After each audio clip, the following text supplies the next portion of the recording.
जीवित पुत्रिका व्रत कथा। इस कथा का पाठ करने से संतान दीर्घायु होती है। हर साल आश्विन मास में कृष्ण पक्ष की सप्तमी वृद्धा अष्टमी तिथि में यह जितिया का व्रत किया जाता है। इस व्रत में भगवान जीमूत वाहन की पूजा होती है और उनकी व्रत कथा का पाठ किया जाता है। मान्यता है कि इस कथा का पाठ करने से आपके बच्चों की आयु लंबी होती है और साथ ही उनका जीवन राजा के समान बीतता है। एक बार नैमिषारण्य के निवासी ऋषियों ने संसार के कल्याणार्थ सूत जी से पूछा, हे सूत, कराल कलिकाल में लोगों के बालक किस तरह दीर्घायु होंगे, सो कहिए। सूत जी बोले, जब द्वापर युग का अंत और कलयुग का आरंभ था, उसी समय बहुत सी शोकाकुल स्त्रियों ने आपस में सलाह की थी कि क्या इस कलयुग में माता के जीवित रहते पुत्र मर जाएंगे।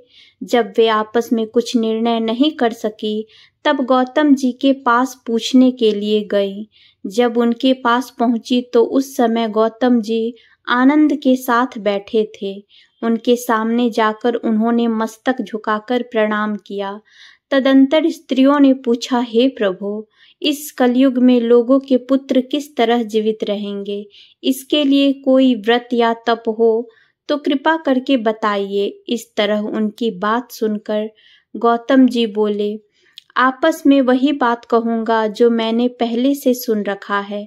गौतम जी ने कहा, जब महाभारत युद्ध का अंत हो गया और द्रोण पुत्र अश्वत्थामा के द्वारा अपने बेटों को मरा देखकर सब पांडव बड़े दुखी हुए, तो पुत्र के शोक से व्याकुल होकर द्रौपदी अपनी सखियों के साथ ब्राह्मण श्रेष्ठ धौम्य के पास पहुंची और उसने धौम्य से कहा, हे विपेंद्र, कौन सा उपाय करने से बच्चे दीर्घायु हो सकते हैं? कृपा करके ठीक ठीक कहिए। धौम्य बोले, सतयुग में सत्य वचन बोलने वाला, सत्य आचरण करने वाला समदर्शी जीमूतवाहन नामक एक राजा था। एक बार वह अपनी स्त्री के साथ अपने ससुराल गया और वहीं रहने लगा। एक दिन आधी रात के समय पुत्र के शोक से व्याकुल कोई स्त्री रोने लगी, क्योंकि वह अपने बेटे के दर्शन से निराश हो चुकी थी। उसका पुत्र मर चुका था। वह रोती हुई कहती थी, हाय, मुझ बूढ़ी माता के सामने मेरा बेटा मरा जा रहा है। उसका रुदन सुनकर राजा जीमूतवाहन का तो मानो हृदय विदीर्ण हो गया।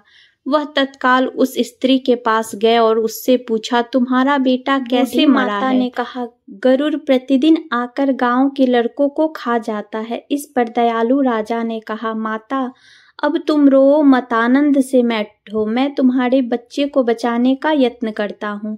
ऐसा कहकर राजा उस स्थान पर गया जहाँ गरुड़ आकर प्रतिदिन मांस खाया करता था। उसी समय गरुड़ भी उस पर टूट पड़ा और मांस खाने लगा। जब अतिशय तेजस्वी गरुड़ ने राजा का बायां अंग खा लिया, तो झटपट राजा ने अपना दाहिना अंग फेरकर गरुड़ के सामने कर दिया। यह देखकर गरुड़ जी ने कहा, तुम कोई देवता हो? कौन हो तुम? मनुष्य तो नहीं जान पड़ते। अच्छा, अपना जन्म और कुल बताओ। पीड़ा से व्याकुल मन वाले राजा ने कहा, हे पक्षीराज, इस तरह के प्रश्न करना व्यर्थ है। तुम अपनी इच्छा भर मेरा मांस खाओ। यह सुनकर गरुड़ रुक गए और बड़े आदर से राजा के जन्म और कुल की बात पूछने लगे। राजा ने कहा, मेरी माता का नाम सैव्या है और मेरे पिता का नाम शालिवाहन है। सूर्यवंश में मेरा जन्म हुआ है और जीमूतवाहन मेरा नाम है। राजा की दयालुता देखकर गरुड़ ने कहा, हे महाभागः, तुम्हारे मन में जो अभिलाषा हो वह वर मांगो। राजा ने कहा, हे पक्षीराज, यदि आप मुझे वर दे रहे हैं तो वर दीजिए कि आपने अब तक जिन प्राणियों को खाया है वे सब जीवित हो जाएं। हे स्वामिन, अब से आप यहाँ बालकों को न खाएं और ऐसा कोई उपाय करें जहाँ जो उत्पन्न हो वे लोग बहुत दिनों तक जीवित रहें। धौम्य ने कहा, पक्षीराज गरुड़ राजा को वरदान देकर स्वयं अमृत के लिए नागलोक चले। वहां से अमृत लाकर उन्होंने उन मरे मनुष्यों की हड्डियों पर बरसाया। ऐसा करने से सब लोग जीवित हो गए जिनको कि पहले गरुड़ ने खाया था। राजा के त्याग और गरुड़ की कृपा से वहां वालों का बहुत कष्ट दूर हो गया। उस समय राजा के शरीर की शोभा दूनी हो गई थी। राजा की दयालुता देखकर गरुड़ ने कहा, मैं संसार के कल्याणार्थ एक और वरदान दूंगा। आज आश्विन कृष्ण सप्तमी से रहित शुभ अष्टमी तिथि है। आज ही तुमने यहाँ की प्रजा को जीवन दान दिया है। हे वत्स, अब से यह दिन ब्रह्म भाव हो गया है, जो मूर्ति भेद से विविध नामों से विख्यात है। वहीं त्रैलोक्य से पूजित दुर्गा अमृत प्राप्त करने के अर्थ में जीवित पुत्रिका कहलाई है। सो इस तिथि को जो स्त्रियां उस जीवित पुत्रिका की और कुश की आकृति बनाकर तुम्हारी पूजा करेंगी, तो दिनों दिन उनका सौभाग्य बढ़ेगा और वंश की भी बढ़ती होती रहेगी। हे महाभाग, इस विषय में विचार करने की भी आवश्यकता नहीं है। हे राजन, सप्तमी से रहित और उदया तिथि की अष्टमी को व्रत करे, यानी सप्तमी विद्ध अष्टमी जिस दिन हो उस दिन व्रत न कर शुद्ध अष्टमी को व्रत करे और नवमी में पारण करे। यदि इस पर ध्यान न दिया गया तो फल नष्ट हो जाएगा और सौभाग्य तो अवश्य नष्ट हो जाएगा। जीमूतवाहन को इस तरह का वरदान देकर गरुड़ बैकुंठ धाम को चले गए और राजा भी अपनी पत्नी के साथ अपने नगर को वापस चले आए। धौम्य द्रौपदी से कहते हैं, हे देवी, मैंने यह अतिशय दुर्लभ व्रत तुमको बताया है। इस व्रत को करने से बच्चे दीर्घायु होते हैं। हे देवी, तुम भी पूर्वोक्त विधि से यह व्रत और दुर्गा जी का पूजन करो तो तुम्हें अभिलषित फल प्राप्त होगा। मुनिराज धौम्य की बात सुनकर द्रौपदी के हृदय में एक प्रकार का कौतूहल उत्पन्न हुआ और पूर्वासिनी स्त्रियों को बुलाकर उनके साथ यह उत्तम व्रत किया।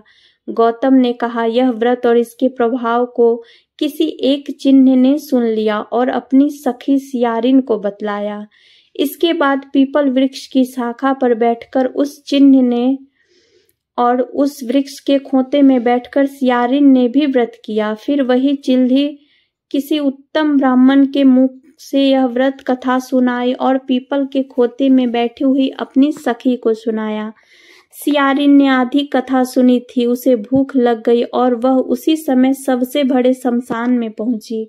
वहां उसने इच्छा भर मांस खाया और चिल्ही बिना कुछ खाए पिए रह गई और सवेरा हो गया। सवेरे वह गौशाला में गई और वहां गौ का दूध पिया। इस तरह नवमी को उसने पारण किया। कुछ दिनों बाद वे दोनों मर गई और अयोध्या में किसी धनी व्यापारी के घर में जन्मी। संयोग से उन दोनों का जन्म एक ही घर में हुआ, जिसमें सियारिन ज्येष्ठ हुई और चिल्ही छोटी। वे दोनों सभी शुभ लक्षणों से युक्त थी, इसलिए बड़ी लड़की काशीराज के और छोटी उसके मंत्री के साथ गाढ़ पत्य अग्नि के सामने विधि पूर्वक ब्याही गई। पूर्व जन्म के कर्म फल से वह मृगनयनी रानी हुई। जिस किसी भी संतान को उत्पन्न करती वह मर जाती थी और पूर्व जन्म की बातों को स्मरण करने वाली मंत्री की पत्नी ने अष्टवसुओं के सदृश तेजस्वी 8 बेटे उत्पन्न किए और सभी जीवित रह गए। अपनी बहन के पुत्रों को जीवित देखकर ईर्ष्यावश राजपत्नी ने अपने स्वामी से कहा कि यदि तुम मुझे जीवित रखना चाहते हो तो इस मंत्री के भी पुत्रों को उसी जगह भेज दो जहां मेरे बेटे गए हैं, अर्थात इन्हें मार डालो। यह सुनकर राजा ने उस मंत्री के पुत्रों को मारने के लिए कई प्रकार के उद्योग किए, पर मंत्री पत्नी ने जीवित पुत्रिका के पुण्य बल से उन्हें बचा लिया। एक दिन राजा ने अपने आदमियों से उन पुत्रों का सिर कटवाकर पिटारी में रखवाया और वह पिटारी उनकी माता यानी मंत्री की पत्नी के पास भेज दिया। किंतु वे 8 सिर बेशकीमती जवाहरात हो गए और भले चंगे वे 8 लड़के अपनी माता के पास वापस चले गए। उनको जीवित देखकर राजपत्नी को बड़ा विस्मय हुआ। अंत में वह मंत्री की पत्नी के पास आई और उसने पूछा, बहन, तुमने कौन सा ऐसा पुण्य किया है जिससे बार बार मारे जाने पर भी तुम्हारे बेटे मरते नहीं? इस पर मंत्री की पत्नी ने कहा, पूर्व जन्म में मैं चिल्ही थी और तुम सियारिन। हमने और तुमने साथ साथ जीवित पुत्रिका का व्रत किया था, तुमने व्रत के नियमों का भली भांति पालन नहीं किया था और मैंने किया था। इसी दोष से हे बहन तुम्हारे बेटे नहीं जीते। और राजरानी, अब तुम उस जीवित पुत्री का व्रत को करो तो तुम्हारे बेटे दीर्घायु होंगे। मैं तुमसे सच सच कह रही हूँ। उसके कथनानुसार रानी ने व्रत किया। तभी से उसके कई बेटे सुंदर बेटे हुए और दीर्घायु होकर बड़े बड़े राजा हुए। सूत जी कहते हैं कि सब प्रकार का आनंद देने वाला मैंने यह दिव्य व्रत बतलाया। स्त्रियां चिरंजीवी संतान चाहती हों तो विधि पूर्वक यह व्रत करें।